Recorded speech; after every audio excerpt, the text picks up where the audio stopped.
Negros Occidental, isang probinsya ng Pilipinas na matatagpuan sa kanlurang bahagi ng Kabisayaan. Ang kabisera nito ay ang Bacolod na nasa bahaging hilaga ng probinsya. Ang Negros ay orihinal na tinatawag ng mga katutubo bilang buglas o ibig sabihin ay putulin. Nang dumating ang mga Espanyol noong April 1565, ay pinangalanan nila ang lugar na Negros dahil sa maitim na balat ng mga katutubo na natagpuan sa lugar. Kilala rin ang Negros sa tanim na tubo kung saan ginagawa itong asukal na siyang pangunahing produkto ng nasabing bayan. Ang Panaad Festival ay ginugunita dito taon-taon tuwing buwan ng Abril sa Bacolod. Bago ko pa ipagpatuloy ang kwentong ito mga kabaryo, nais ko sanang sabihin na kung ayos lang ay papindot ng like ng ating videos. Ganun na rin sa mga ngayon lang nakapakinig dito sa ating channel.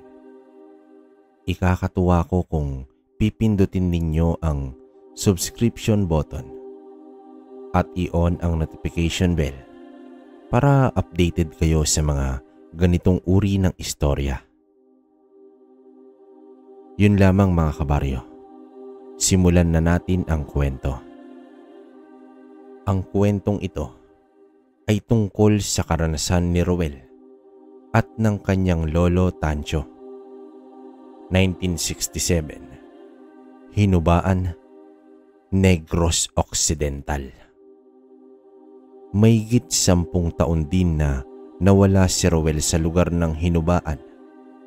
Sakay ng isang bangka ay kasama niya ang kanyang lolo Tancho na balikan ang lugar kung saan siya nagmula. Sa wakas ay dumaong na ang kanilang bangka sa dalampasigan ng Hinubaan. Nagmula pa ang mga ito sa Sindangan, Zamboanga del Norte. Kaya sila nagtungo sa Hinubaan upang bisitahin ang mga magulang ni Roel na ilang taon na niyang hindi nakikita. Sa panahong ito, nasa edad 23 na itong si Roel. Binata pa. Ilang minuto pa na paglalakad ay natanaw na nito ang bahay. Masaya at sabik na itong si Roel na makita ang mga magulang, kaya patakbo pa itong nagtungo sa kanilang bahay. Napangiti na lamang ang kanyang lolo sa ginawa ng apo. 10 taon pa lamang si Roel nang mahiwalay sa mga magulang, kaya masasabing laking Zamboanga na nga ito. Habang nakangiting sumunod si Lolo Tancho, ay unti-unti namang napalitan ng ligalig ang itsura nito nang makita na ang bahay. Tila may hindi kaaya-ayang enerhiya sa buong pamamahay. Konting paglalarawan lang kabaryo sa bahay ni Roel. Nakatayo ito sa paanan ng bundok. Nasa kalahating kilometro ang distansya sa dalampasigan. May iilan na kapitbahay, gawa sa purong kahoy at nakaangat sa lupa ng ilang baitang. Pwede kang tumayo sa silong nito. Naroon nakaimbak ang mga gamit nilang panggatong. Nagmadaling umakyat sa hagdanan si Roel, sabay sambit ng, "Inay, Tay, nandito na ako." Bukas kasi ang pinto kaya bumungad kay Roel ang mga magulang na nakaupo sa may sala. Magkasabay na lumingon ang mga magulang niya na parang naiirita. "Sino ka?" Sambulat ng kanyang ama. "Tay, ako po to si Roel. Kasama ko po si Lolo Tancho." Galak na pagpapakilala ng binata. Napakunot noon naman ang mga ito at marahang tumayo ang ina ni Ruel at nilapitan ito. "Ruel, anak, ikaw na ba yan? Ang laki mo na. Hindi kita nakilala agad. Pagpasensyahan mo na ang tatay mo. Nabigla lang siya." Wika ng kanyang ina. "Ayos lang po yun, Nay. Pasensya din po, ngayon lang ako nakabalik." Tugon dito ni Ruel. Hinawakan ng ina si Ruel papasok sa sala at tuluyang pinaupo. Habang ang ama nito ay hindi halos makatingin sa binata pero may ngiti sa mga labi. "Isabel, Densyo, nandito na ako sa baba." Sambit ni Lolo Tancho. Agad lumabas at sinalubong ni Isabel itong si Lolo Tancho. "Naku, itay, nandito ka din pala. Sige po, tuloy tayo sa taas." Wika ni Isabel habang binitbit ang dalang bayong at maletang gawa sa nipa. Magkaharap na nakaupo silang apat sa sala. Nakatitig lang ang mga ito sa maglolo. Nagparamdam naman sa isa't isa sina Lolo at Ruel. Ang mga mata ng mag-asawa ay tila ba walang emosyon. Taliwas ito sa ipinakita ni Isabel. "Nako Isabel, wala bang may inom diyan?" Sambit ng matanda. "Ako na ang kukuha." Tugon ni Densyo sabay tayo. Agad naman itong hinawakan ni Isabel na may pagkakadiin ang hawak at nagwika ng, "Ako na ang kukuha, Densyo. Dito ka lang." Wika ni Isabel na may diin sa pagtitig sa asawa. Daman ni Ruel ang kakaiba sa mga magulang.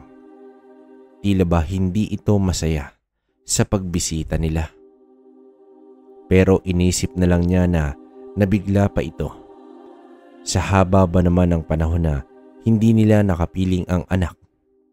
Gayunpaman, matapos ang ilang kwentuhan, ay nagpaalam na si Densyo upang bumili ng makakain sa hapunan. Inasikaso na rin ni Isabel ang kusina. Inay, tutulungan ko na po kayo." Sambit dito ni Ruel.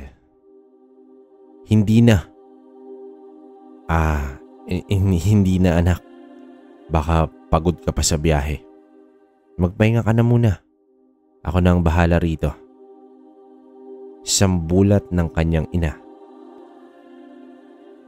Nagtataka man si Ruel ay tumalikod na lang ito at nagpaalam na aayusin muna ang mga gamit sa kwarto. Matapos maiayos ni Ruel ang mga gamit sa kwarto, ay nagdesisyon itong tumambay sa beranda. Pilit inaalala ang mga panahong bata pa siya habang naglalaro sa beranda. Nakangiting inalala ng binata ang mga panahong nasa lugar pa siya. Habang tumitingin sa paligid, nasipat niya ang isang matandang babae. Marahan itong naglalakad, ngunit ang tingin nito ay nasa kanya. Nagtataka si Ruel dahil medyo masama ang tingin nito sa kanya. Umiwas na lamang siya sa tingin nito hanggang sa, "Oh, Ruel, kumain ka na. Nakahanda ng pagkain." Paanyaya ni Isabel.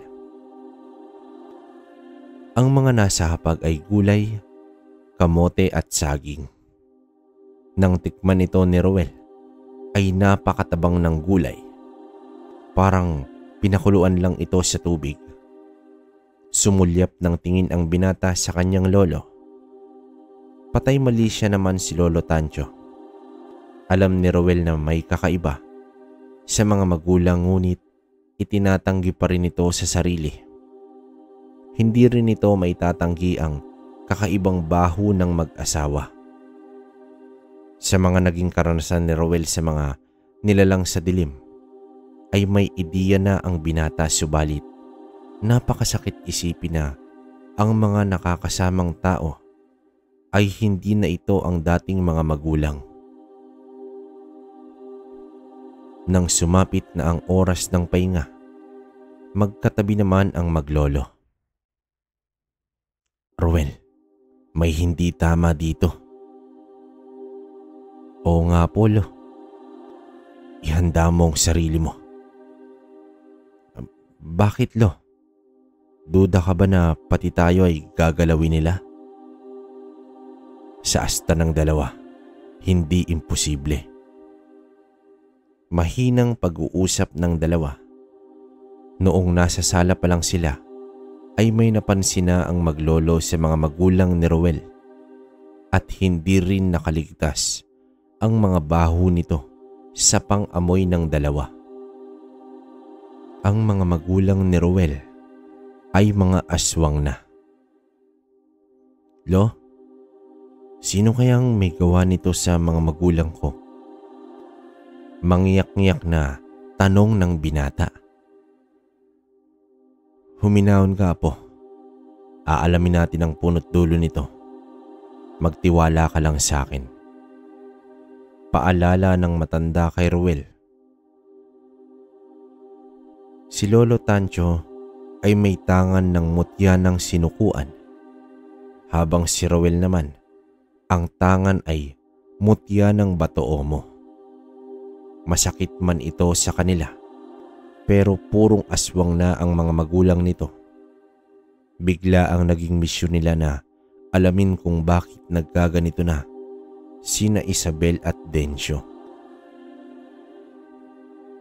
Habang malalim na ang gabi, nakarinig ng kaluskos sa silong si Roel. Nang lingunin niya ang kanyang lolo, ay mahimbing na itong natutulog. Marahan na bumaba ng kama si Roel. Labis itong nag-iingat. Baka umugong pa ang langit-ngit ng sahig na gawa sa kahoy. Sumilip siya sa sahig. Madilim ngunit may naaninag siyang dalawang tao na magkaharap. Hubot-hubad at may pinapahid sa katawan na isang likido. Mabusising sinilip iyon ni Roel. Nagkataon namang nasa tapat siya mismo ng dalawa. Ilang saglit pa, biglang tumingala ang babae at nagtama ang kanilang paningin.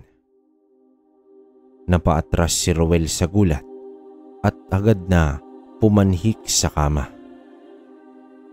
Nakita niya na nakaupo na pala sa kama ang kanyang lolo at may hawak na itong isang itak. Sumenya si lolo na huwag maingay hanggang sa narinig na lamang nila na may tumakbo palayo at nagtungo sa bundok. Agad nagtungo sa bintana sa likod bahay si Roel. Ngunit tanging mga paggalaw na lamang ng mga halaman patungo sa kakahuyan ng kanyang nasilayan. Umalis na sila po.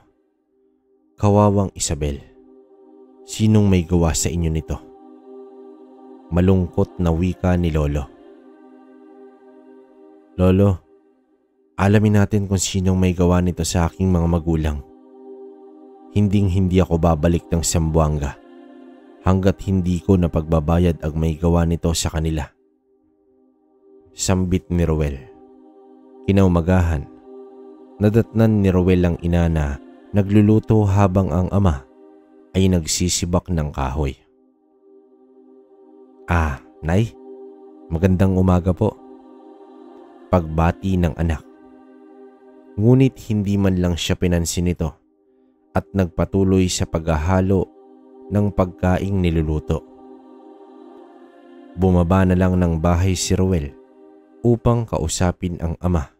Subalit, tila ba ibang tao na ito? Simula kahapon ay hindi talaga niya ito makitaan ng pagiging isang ama. Ngunit may panakanakang pasulyap si Dencio sa anak. kaya naglakad-lakad na lamang si Roel sa labas ng kanilang bakuran. Inunat-unat pa ang mga kamay at nilalanghap ang sariwang hangin. Sa di kalayuan ay nasipat na naman niya ang matandang babae na nagkukubli sa puno ng saging. Wala naman siyang naramdaman na masamang enerhiya sa matanda.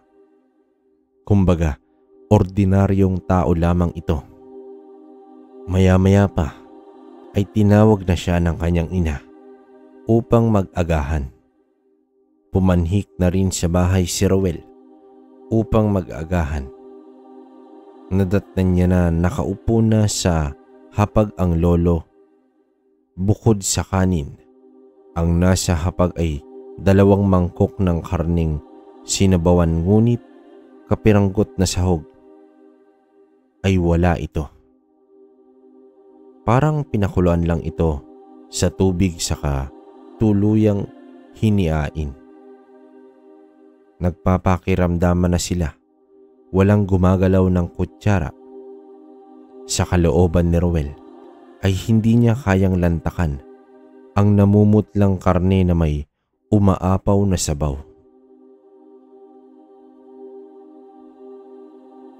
Itay, Roel, kumain na kayo. Masarap yan, sariwang karne. Paanyaya ni Isabel. Habang si Dencio ay nakatitig lang kay Roel, magkaharap silang 4 sa mesa. Magkatabi ang maglolo at ganun din ang mag-asawa. Nagbuntong hininga si Lolo Tancho at nagwika ng, "Sinong may gawa sa inyo nito, Isabel?" Kumunot ang noo ni Isabel at sumagot ito ng, Ano bang sinasabi niyo, tay?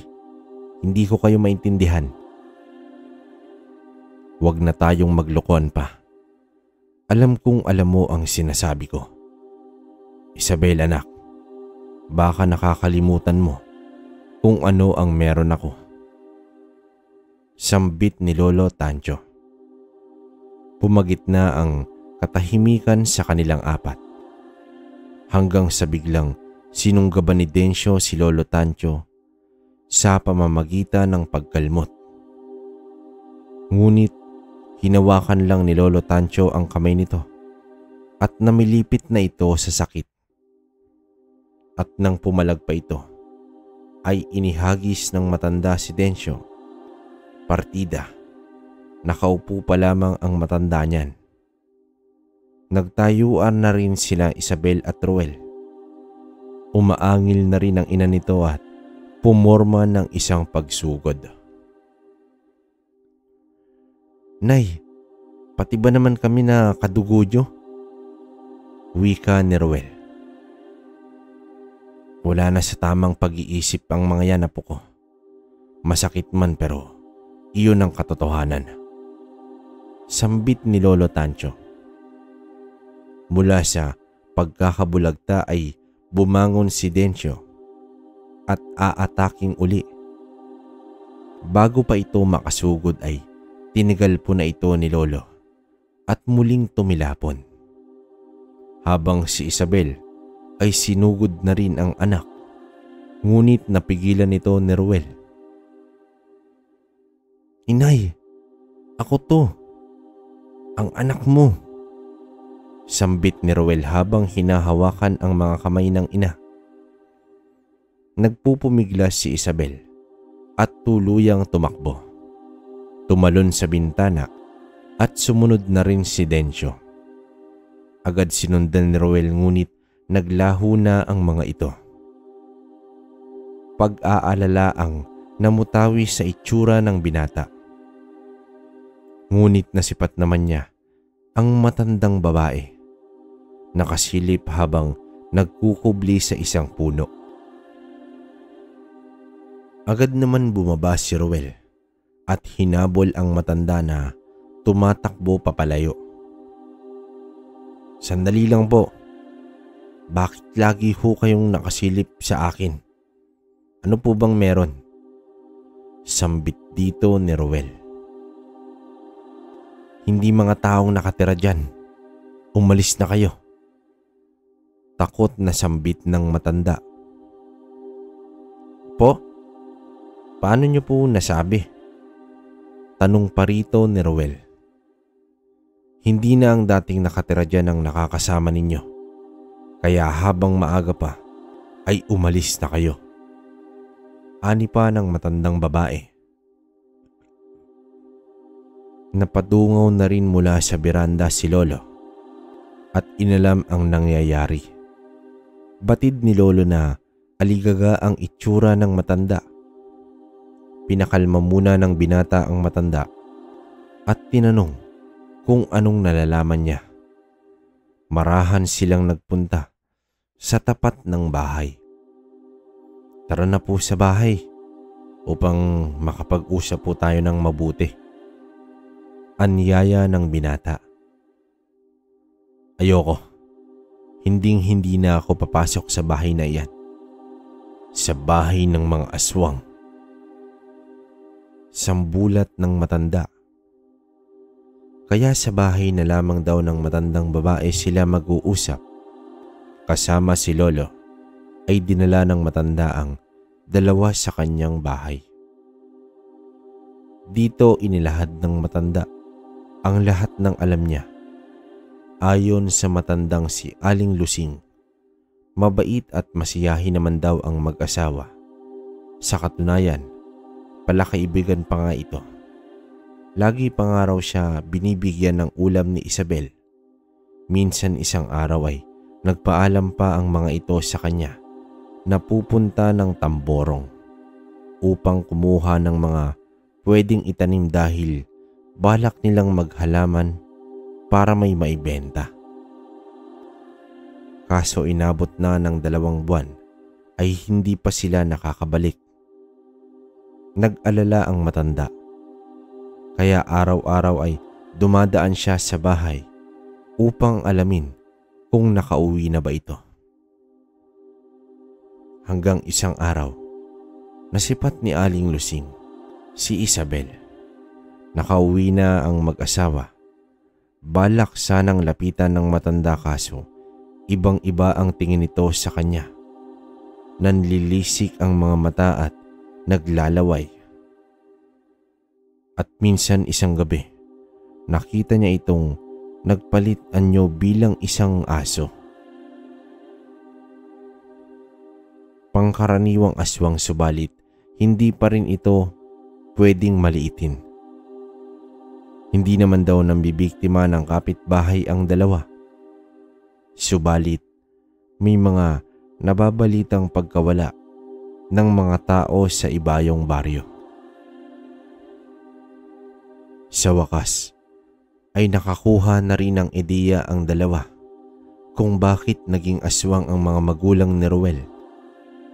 Sa mismong tanghali sa araw na iyon, ay nagdesisyon silang pumunta sa bundok ng Tambolong. Dala ang itak ni Lolo. At latigong gawa sa buntot ng pagi naman ang hawak ni Roel. Ilang araw din ang binaybay nila, makarating lang sa bulubunduking bahagi ng Tamborong. Wala man silang alam sa eksaktong lokasyon. Ang mahalaga ay may alam silang lugar. Gumawa sila ng maliit na masisilungan sa napiling lokasyon. Sumapit na ang gabi. Tahimik na silang nakahiga. Nauna na si Lolo na nakatalikod habang pabigat ng pabigat ang mga mata ni Roel. Nakatingin sa mga dahon ng mga puno at natatamaan ng liwanag ng buwan. Hanggang sa may nasipat siyang isang malaking bagay na mahinang lumulutang sa ere. Tila isang bangka na lumulutang. Nanlaki ang mga mata ni Roel at agad ginising si Lolo Tancho. Mas bumilis pa ang pag-uga ni Roel sa kanyang lolo nang Lumagpas ang bangkang nakalutang at nasipat niya na si kamatayan ang nakasakay roon. "Lo, nakita niyo ba yun?" Sambulat ni Ruel. Sangkabagi. Naglalakbay ang sangkabagi sa kalagitnaan ng gabi upang maghanap ng mga bangkay at dadalin sa mundong ilalim. Subalit wala pang nakakapagsabi kung ano ang ginagawa niya sa mga bangkay na nakukuha. Mahabang paliwanag ng kanyang lolo. "Buhay ka pa naman, kaya huwag kang matakot, apo. Sige na, matulog ka na, baka kung ano pa ang masilayan mo sa dilim." Dagdag pa nito. Biglang nawala ang antok ni Ruel dahil sa kanyang nakita. Halos mag-iisang oras din siyang nanatiling gising ng gabing iyon. Nang sumapit ang umaga, napagpasyahan nila na sa lugar na ito ang magiging base nila. Babalik sila dito bago magtakip silim. Nagpatuloy sa paglalakad ang dalawa, umaasang matatagpuan ang pugad ng mga aswang. 3 araw na ang lumipas ay wala pa rin silang nahihita. "Lo, nakakapagod na. Pabalik-balik na tayo rito. Mas maigi siguro kung saan tayo abutin ng dilim. Doon na lang tayo matutulog." Suwestyon ni Ruel sa kanyang lolo. Sumang-ayon naman si lolo at sa ika-4 na gabi ay may naaninag silang ilaw mula sa isang apoy. Nakarinig din sila ng mga boses na tila nagkakasiyahan. Animoy may piging sa lugar na iyon. Nang lumapit pa sila, ay nakita nila ang isang nayon.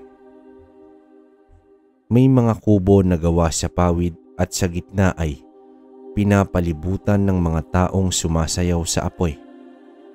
Laking gulat nila dahil sa gitna rin ay may 5 katao ang nakatali sa kawayan.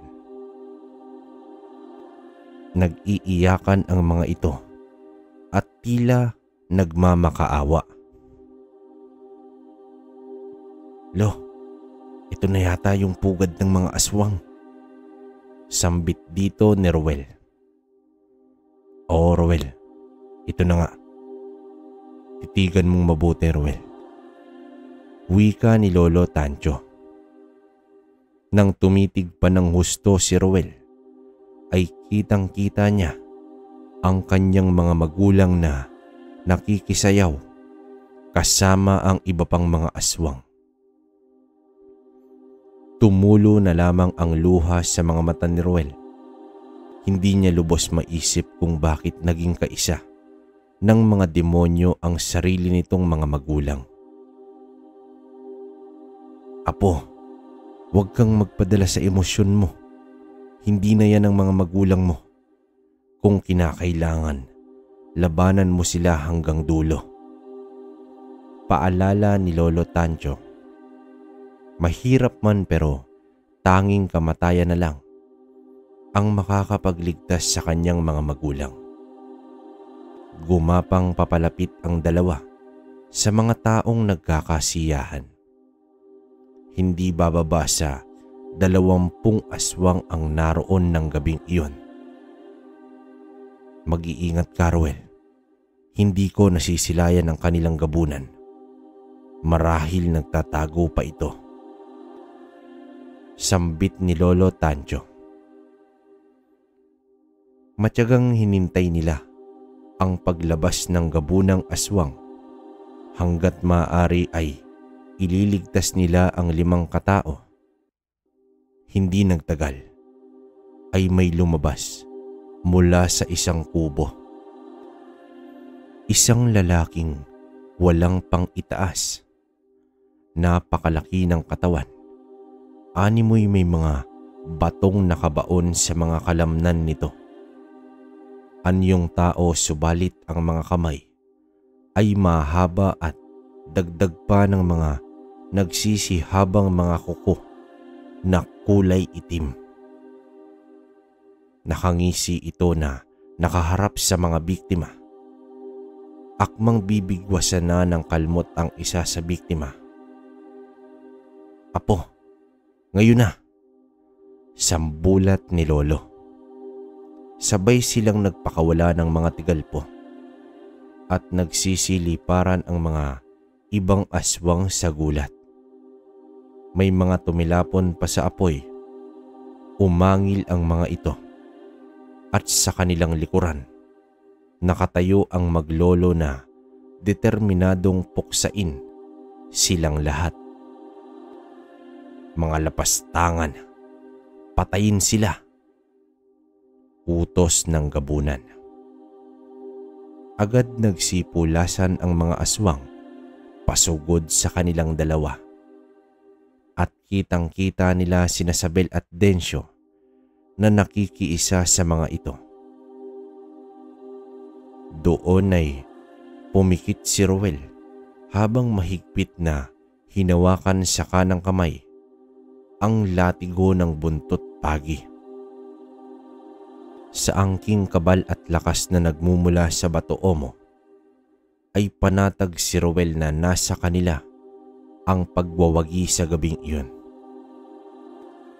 Nang maramdaman na nito ang papalapit na mga aswang, ay agad dumilat si Ruel at buong lakas na hinataw ang latigo sa unang aswang.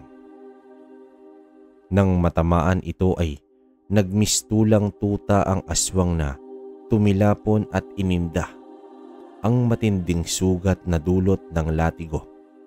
Gawa sa buntot pagi iyon, habang si Lolo Tancho naman ay naglakad na lamang na iwinawasiwas ang itak.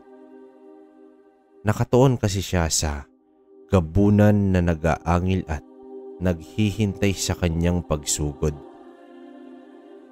Sa sandaling sina Densyo at Isabel na ang kaharap ni Ruel, ay tila natigilan ito.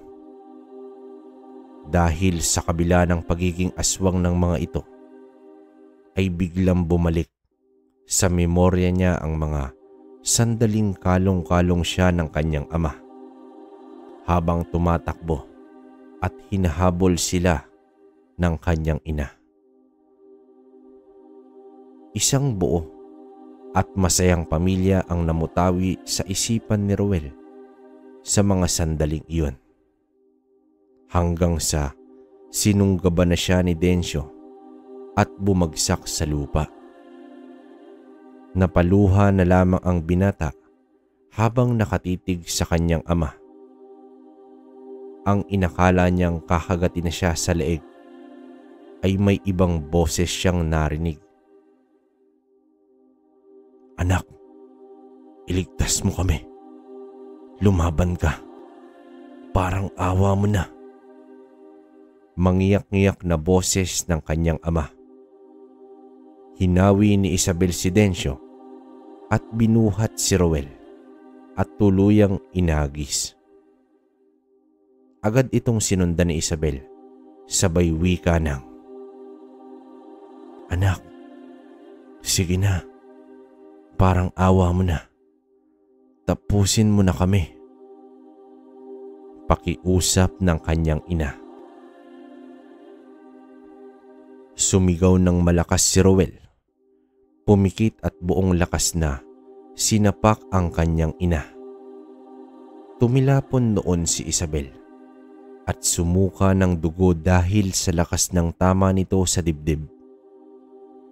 Sumugod din si Densyo at hinampas naman ni Ruel ng latigo habang nakapikit din. Walang tigil na pinaghampas ni Ruel ang ama habang walang patid ang pagluha. Hanggang sa nag-ihip ng usal si Ruel sa dalawang kamay at tuluyang ibinato sa mga magulang niya. Nagliyab ang mga ito at napaluhod na lamang ang binata. Rinig na rinig nito ang sigaw ng paghihinagpis ng mga magulang habang unti-unting natutupok sa apoy. Nagnangis na ang mga mata ni Roel sa galit habang nakatingin sa gabunan. Gamit ang mga kamao, walang patid na pinagsasapak ni Roel ang mga aswang na sumusugod sa kanya. Nang mapagtanto ng gabunan na nanilipol na sila, ay bigla itong nagpalit ng anyo. Lumabas ang malalaking pakpak at tuluyan ng nag-iiba ang itsura nito. Humaba ang nguso na may pangil sa bibig. Humaba rin ang mga paa at kamay. Ibinagwis ang mga pakpak at tila nakalutang itong sa ere. Subalit bago pa ito makalayo, ay may ibinato sa hangin si Lolo Tancho na animoy isang usal na tali. At doon nga ay nagpupumiglas na ang gabunan. Habang naitali ito ni Lolo, ay pinaghahampas naman ng latigo ni Roel ang gabunan. Umangil ito ng napakalakas. Humarap ito sa binata at inundayan ng kalmot. Nasugatan ang dibdib ng binata dahilan sa pagtigil niya ng paghampas sa latigo. May iginuhit sa hangin si Lolo at ibinato sa gabunan. Tumalsik ang dambuhalang aswang at nabali ang isang pakpak nito. Muling sumugod si Roel at inundayan ng palo ang gabunan. Inusal ni Lolo ang dalawang buhay na salita. Dumikit sa lupa ang gabunan at umangil ng napakalakas. Tila may humihila rito mula sa ilalim ng lupa.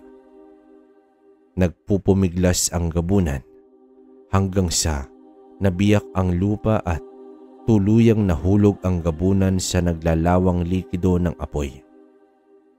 Ilang saglit pa ay muling sumara ang lupa. Ang kaninang napakaingay ay napalitan ng labis na katahimikan. Hanggang sa isa-isang naagnas ang mga bangkay na aswang na nagkalat sa paligid. Napaupo na lamang ang maglolo sa lupa habang muling umiiyak itong si Roel. Pinatay ko sila, Lolo. Pinatay ko ang aking mga magulang. Patawarin sana ako ng Diyos. Patuloy sa pag-iyak ang binata. Apo, ginawa mo lang ang nararapat. Tugon dito ng matanda. Hanggang sa huli ng kanilang buhay, pinadama nila sa akin na mga magulang ko pa rin sila. Sambit dito ni Roel.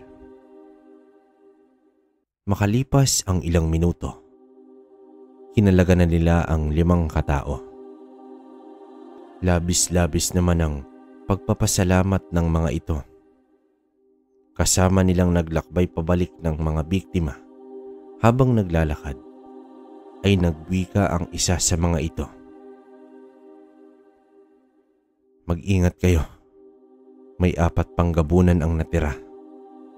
Nakita ko bago ang seremonya ay lumipad ang mga ito at nagtungo sa Hilaga. Pinatunayan naman ito ng iba pang mga biktima. Kung ganon, abay, hihintayin namin sila. Tugon ni Lolo Tancho. Makalipas ang ilang araw, inayos at ibinalik sa dating sigla ang bahay. Pinagtulungan ito ng maglolo. Habang pinagmamasdan ng binata ang bawat sulok ng bahay, ay nanumbalik sa kanyang alaala ang masasayang panahon kasama ang mga magulang. Tumulo na lamang ang mga luha ng binata.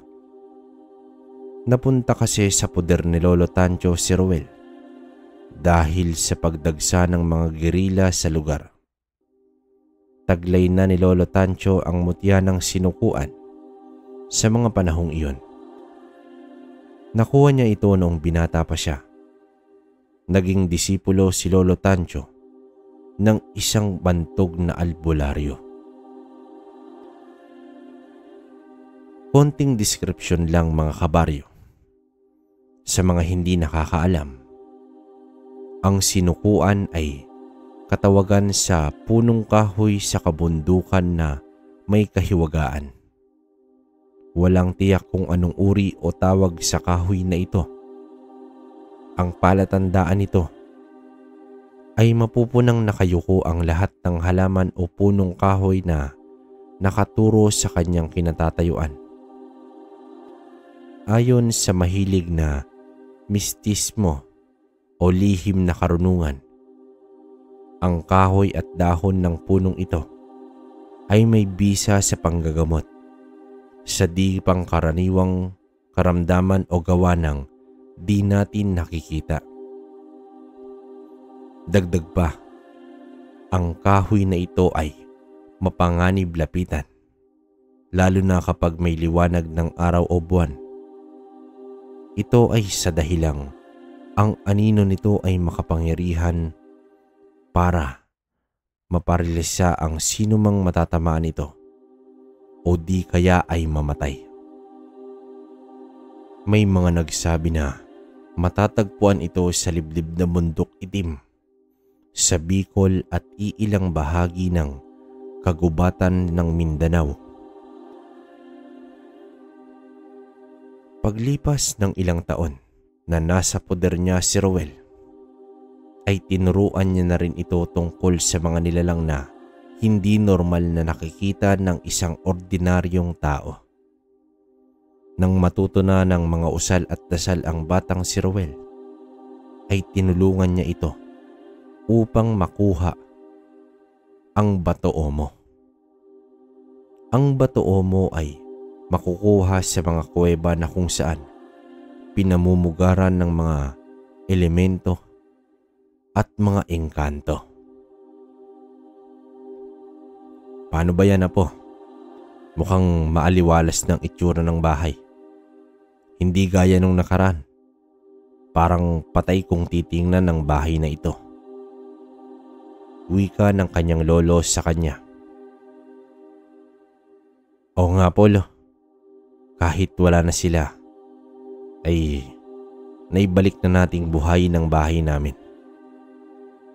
Alam nyo, ito na lang ang tanging alaala ng aking kabataan at ang mga masasayang sandali noong kasama ko pa sila inay at itay.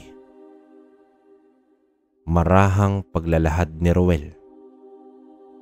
Nagtungo rin si Ruel sa bahay ni Aling Lusing at sinabihan na lumikas na ito sa madaling panahon dahil tiyak na may panganib at trahedyang darating. Pati ang mga kapitbahay ay pinagsabihan rin ni Ruel. Subalit karamihan sa mga ito ay pinagtawanan lang ang binata. At bakit kami maniniwala sa dayuhang tulad mo? Sambit ng isang lalaki. Sumang-ayon naman ang iba pa at binaliwala ang babala ni Ruel. Kinaumagahan ay nagpaalam na si Aling Lusing at nagsabing pupuntahan niya na ang mga kamag-anak sa Sipalay at doon na lamang mananatili.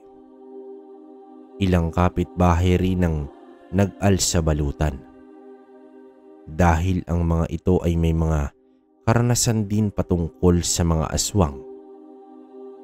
Ay nako, yung iba rito nagpauto pa sa bulaang propeta. Wika ng isang lalaki habang nakikipag-inuman sa iba pa. O kayong mga pare, mag-alsabalutan din ba kayo? Sambit pa ng lalaki at doon sila tuluyang nagtawa ng lahat. Makalipas ang ilang gabi, habang nag-aayos ng gamit si Roel, ay nakaamoy siya ng isang napakabahong amoy. Animoy pinaghalong burak at dumi ng tao, pasintabi sa mga kumakain. Agad niyang pinuntahan sa kwarto si Lolo at sinabihan ng, "Oo apo, naamoy ko din sila." Tugon ni Lolo habang nakatagilid na nakahiga sa kama. Pinatay na ni Roel ang nag-iisang gasera na nasa ibabaw lang ng mesa. Kumuha na rin siya ng itak. Gabi ng kabilugan ng buwan. Nakakabinging katahimikan. Hanggang sa may narinig siyang mga boses ng mga kalalakihang lasing na naglalakad pa uwi. Nakasilip lang sa siwang si Roel habang pinagmamasdan ang mga lasing sa daan. 4 na mga kalalakihan hanggang sa may biglang dumagit sa isa. Napakabilis ng pangyayari. Isang napakalaking kahalintulad ng paniki ang kumuha nito. Nagulat ang iba pa at tuluyang nagtaka kung bakit biglang nawala ang isa nilang kasama. Ilang sandali pa ay may nahulog at lumapag ito sa mismong kinatatayuan ng 3. Marahan namang pinulot ng isang lalaki ang bagay na nahulog. Nang tingnan niya ito, ay ulo pala ng kanilang kaibigan. Agad nagsigawan ang nagpulasan ang 3. Ngunit may 4 na nilalang ang lumapag sa kanilang harapan. Bago pa man makasigaw ang 3, ay natapyas na ang mga leeg nito at gumulong sa lupa ang mga ulo at nangingisay-ngisay pa ang mga katawan. Inapakan nito ng isa, hinila ang hita at tuluyang nilantakan. Maya-maya pa ay naglakad patungo sa tapat ng bahay ni Roel ang 4 na gabunang aswang. Lumabas na ng silid si Lolo na may hawak na itak. "Humanda ka po. Nandito na ang hinihintay natin." Mahinang sambit ni Lolo Tancho. "Alam kong nariyan kayo mga dayuhan. Lumabas kayo at makipaglaban. Kung hindi, wawasakin namin ang pinagtataguan ninyo." Wika dito ng isa sa mga gabunan. "Oo, sandali. Masyado kang atat sa kamatayan mo, aswang." Sambulat ni Lolo Tancho. Lumabas si Lolo at tumayo sa harap ng bakuran. Napakalakas naman ang loob ng matandang ito. "Sa tingin mo ba masisinda kami sa dala mong itak?" Sambit ng isang gabunan. "E di, subukan natin." Tugon dito ng matanda. Agad sumugod ang 2 gabunan. Bago pa ito makasunggab kay Lolo Tancho, ay biglang lumabas si Roel mula sa beranda. Tumalon ito palusob at inihampas ang latigo sa isang gabunan. Tumilapon ito habang nakailag naman si Lolo sa isa pang gabunan. Dahil dito ay sumugod na rin ang 2. Sinalubong naman ito ni Lolo ng taga. Bahagyang napatras ito ngunit nadali naman si Lolo sa isa pa. Hinampas ito ng isang kamay at gumulong sa lupa ang matanda. Akmang susunggaban pa nito si Lolo ay dumukot ang matanda ng asin sa kanyang bulsa. Hindi normal na asin ito, kabaryo. Ito yung itim na asin. Nang magawa nga iyon ni Lolo, ay inihagis niya ito sa gabunan. Napatras ito at tila umusok ng bahagya ang natamaang bahagi ng kanyang katawan. Umangil ito at muling sumugod. Habang nakadapa sa lupa ang matanda, ay nag-usal ito at inihampas sa lupa ang kamay. Doon tuluyang tumalsik pabalik ang gabunang sumugod. Sa kabilang banda naman, ay nakipagbuno na si Roel sa dalawa pang gabunan. Aminado si Roel sa sarili na nahihirapan ito sa dalawang gabunan. Kaya tumakbo ang binata sa silong at kumuha ng sulo, saka ito sinilaban. Lingid sa kalaman ng mga aswang ay may inihandang mga kumot na binasa ng gas na nakapalibot sa bakuran. Inihagis ni Roel ang sulo at agad ngang gumapang ang apoy sa mga kumot. Kahit papaano ay naging panggulo ang mga apoy sa mga nilalang. Doon na sumugod si Roel gamit ang latigo. Napapalibutan na sila ng apoy. 4 laban sa 2. Nakatayo na magkaharap sila. Mula sa bulsa ni Lolo ay kinuha niya ang isang pulang posporo at agad sinindihan. Gamit ang usal ay inihagis niya ito sa isang gabunan at biglang lumaki ang liyab nito. Isinalag ng gabunan ang isang kamay nito at agarang natupok ng apoy. Sumigaw ang gabunan sa labis na sakit. Naging hudyat ito upang sumugod na sina Lolo at Roel. Iwinasiwas ng binata ang latigo at sa bawat tama nito sa gabunan ay matinding sugat ang natatamo. Dagdag pa ang mga malalakas na sapak ng binata. Napaatras na ang isang gabunan at naapakan ang nag-aapoy na kumot. Umangil ito ng malakas. Sa pagbuka ng bibig nito ay sinaksak ni Roel nang itak ang lalamunan ng nilalang. Tumagos sa ulo ang talim ng itak at binitawan ito ng binata. Parang may napakalaking tinik ang bumara sa lalamunan ng gabunan.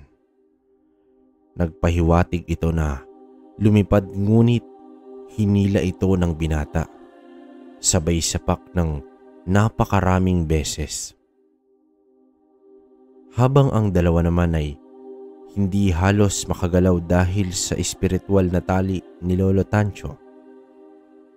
Ang isa sa kanina pa naglulupasay dahil sa pagkapaso ay muling umatake. Isang malakas na pagkalmot ang ibinigay nito sa matanda. Ngunit sinalo ito ni Lolo at inusalan. Namilipit sa sakit ang aswang at tuluyang napaluhod. Kahit kailan, hinding-hindi magwawagi ang mga demonyong katulad nyo. Sambit ng matanda, sabay bitaw sa 2 buhay na salita. Dumikit ang aswang sa lupa at nagpupumiglas ito habang unti-unting lumulubog sa lupa at ibinaling ni Lolo ang atensyon sa isa pang gabunan. Binanatan niya ito ng mga tigalpo at nagsiputukan ang mga kalamnan habang ang isa ay walang humpay na pinagsasapak ni Roel. Nagkalasog-lasog naman ang mga buto nito nang bumulagta ang 4 na gabunan ay buong lakas na nag-usal si Lolo Tancho. Doon niya inihampas ang kamay sa lupa. Nagkaroon ng mga bitak sa lupa at unti-unting nilamon ang mga gabunan na naglalawang likido ng apoy. Tanging mga angil ng paghihinagpis ang naiwang ingay sa mga ito. Pagsapit ng umaga ay kalunos-lunos ang natagpuan ng maglolo sa buong baryo. Isa-isa palang pinagpapatay ng mga gabunan ang mga hindi lumikas na mga tao sa lugar. Nagmistulang bayan ng multo ang buong baryo. Nakapanlulumong ngunit wala nang magagawa pa ang maglolo sa nangyari. Balak na sana ni Roel na manatili sa lugar at dito na rin sana bubuo ng sariling pamilya. Ngunit ang lugar ay tila isinumpa na ng dyablo. Sa bawat gabi na pananatili ng dalawa sa bahay ay may mga naririnig na silang mga umiiyak, mga kaluluwang naglalakad at mga boses ng paghihinagpis at ang pinakamalala ay tila may boses ng demonyo ang naririnig nila. At dahil sa mga ito, nagdesisyon na silang bumalik sa Zamboanga. Inayos at mas pinalaki pa nila ang kanilang bangka upang kahit papaano ay mas maginhawa at mas ligtas ito sa laot. Sumampa na sila ng bangka, dala ang pagkaing sasapat sa kanilang paglalakbay. Habang nagsasagwa na si Lolo Tancho, ay hindi maiwasan ni Roel na tanawin ang lugar na unti-unti nang lumiliit sa kanyang paningin. Tinanggap na lamang ng binata ang katotohanan na kahit kailan ay hindi na maibabalik ang mga panahon na magkasama pa sila ng kanyang mga magulang. Dito nga kabaryo ay tuluyan ng nilisan ni Roel ang lugar at dala ang pag-asa sa bagong pahina ng kanyang buhay sa pagbabalik ng Sindangan.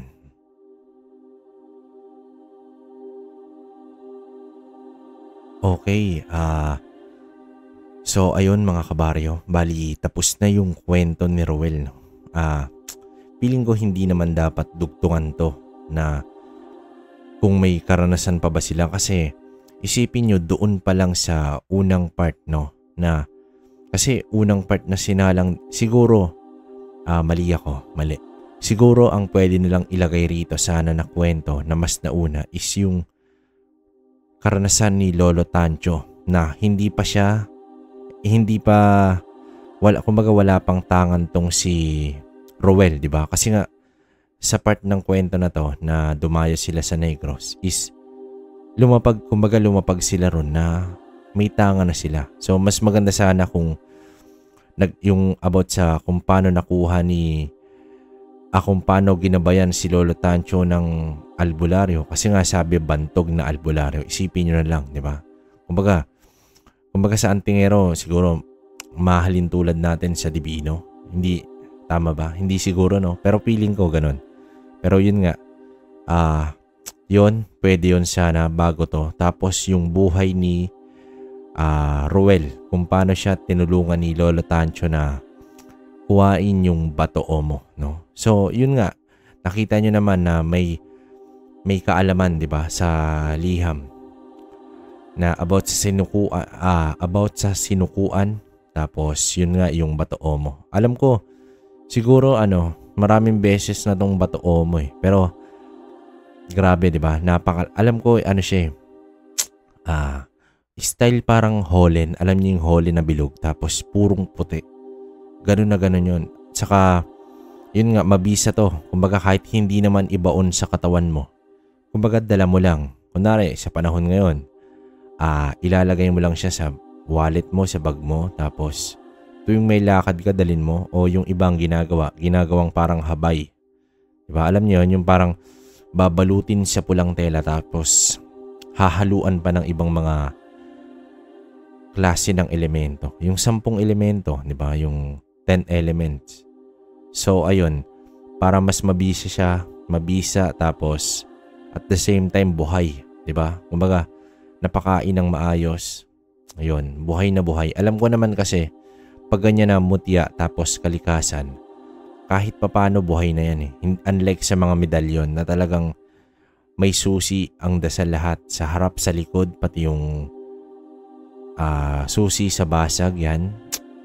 Talagang dedebosyonan mo yan. Hindi kagaya na itong mga ganito na galing mismo sa kalikasan. Talagang kahit papano is buhay na. Kumbaga, cleansing na lang sa taong may hawak, no? So, ayun.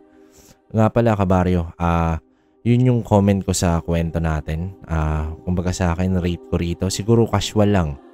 10 out of 10 na normal na bakbakan lang. Pero, grabe kasi nakita ni Roel si kamatayan. Isipin yun. Tapos yung mga usal ni Lolo Tancho. Diba, hindi natin siguro, ewan ko na lang, mahirap magsalita, diba? Hindi natin alam kung ano yung buhay ni Lolo Tancho dati. Kasi nga ngayon, 4 na gabunan. Pero siguro nung mas bata-bata pa to si Lolo, mas matindi yung dinanas nito na talagang pakikipaglaban, diba? So, sa akin yun lang sa kwentong to. Kayo kung may komento kayo, comment kayo sa baba tapos babasahin natin yan. Tapos yun nga yung shoutout natin mga kabaryo para mas maganda. Friday o Saturday natin gagawin. Lahat na yon, all in na. Kumbaga, from the previous videos na nagko-comment kayo, babasahin natin yan. Diba? Hindi naman tayo madamot sa ganyan eh. Basta nagiging masaya kayo, okay na rin ako. So, ayun. Nga pala, siguro, paano ba to? Plano ko kasing mamigay ng freebies. Alam niyo yung kahoy na, ano ba to? Nasa dulo na ng dila ko eh.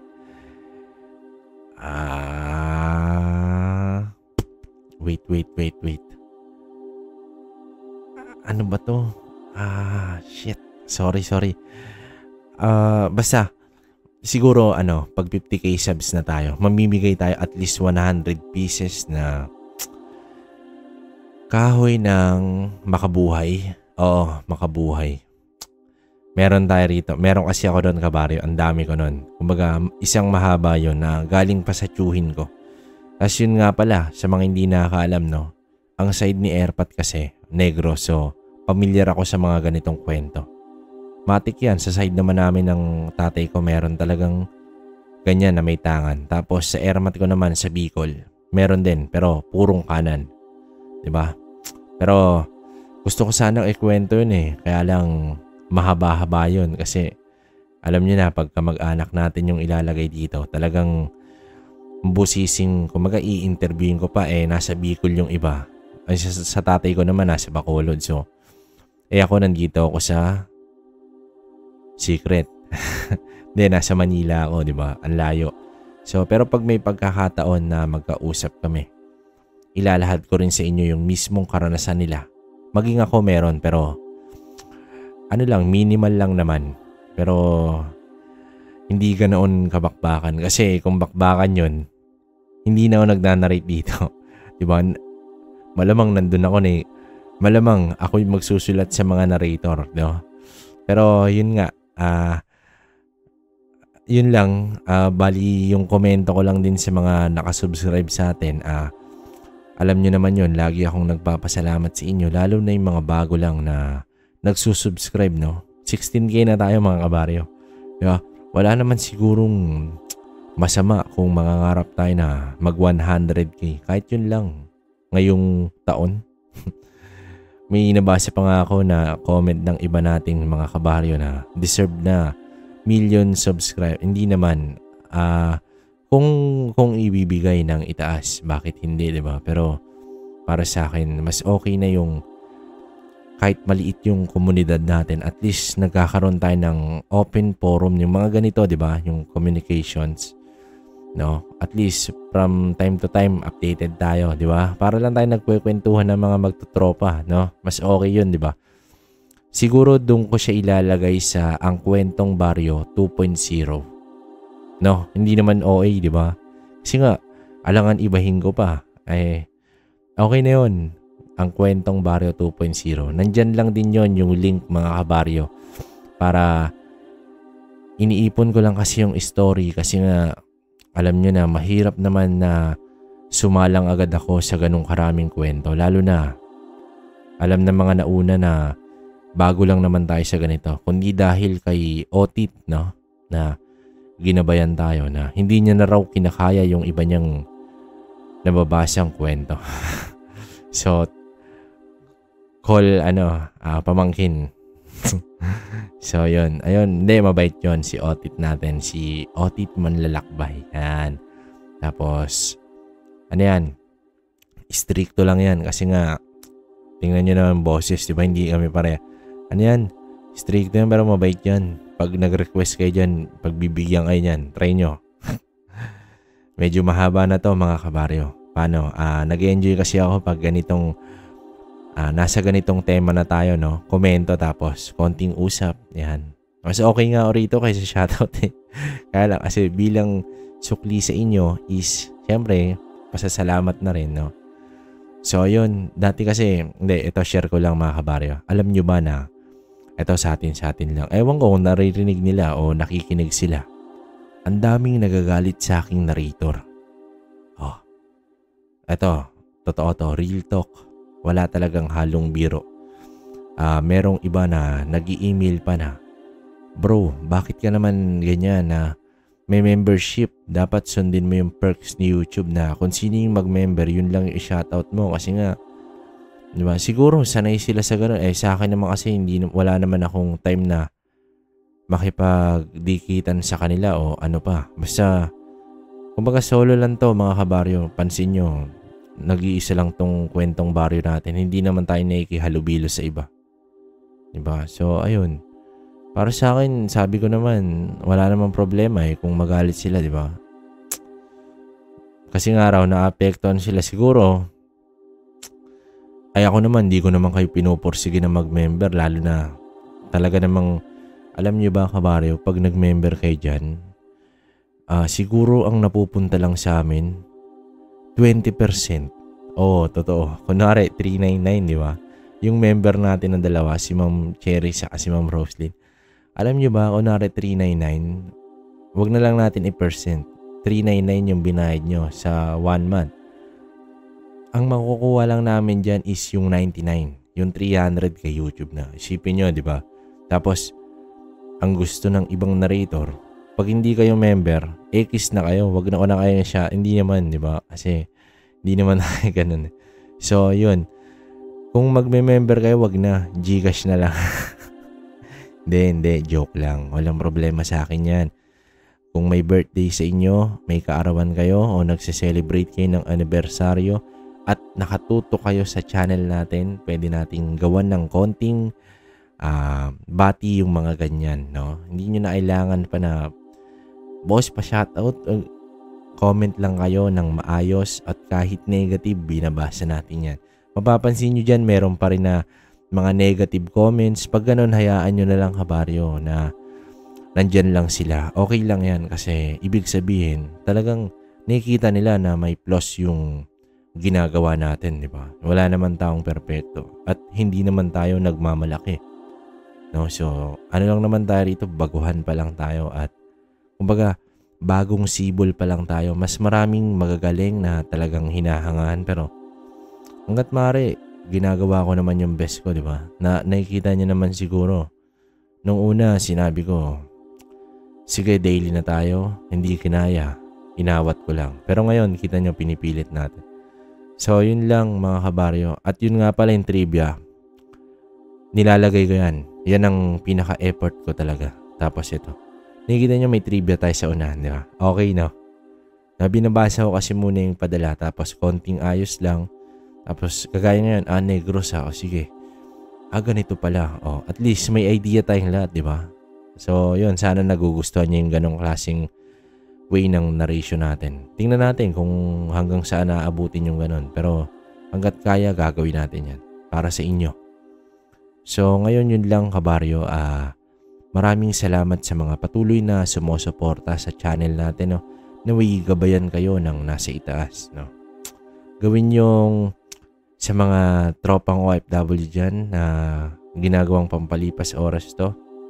Sa mga taong nandito rin sa Pinas, no, na ginagawang pastime yung pakikinig sa atin.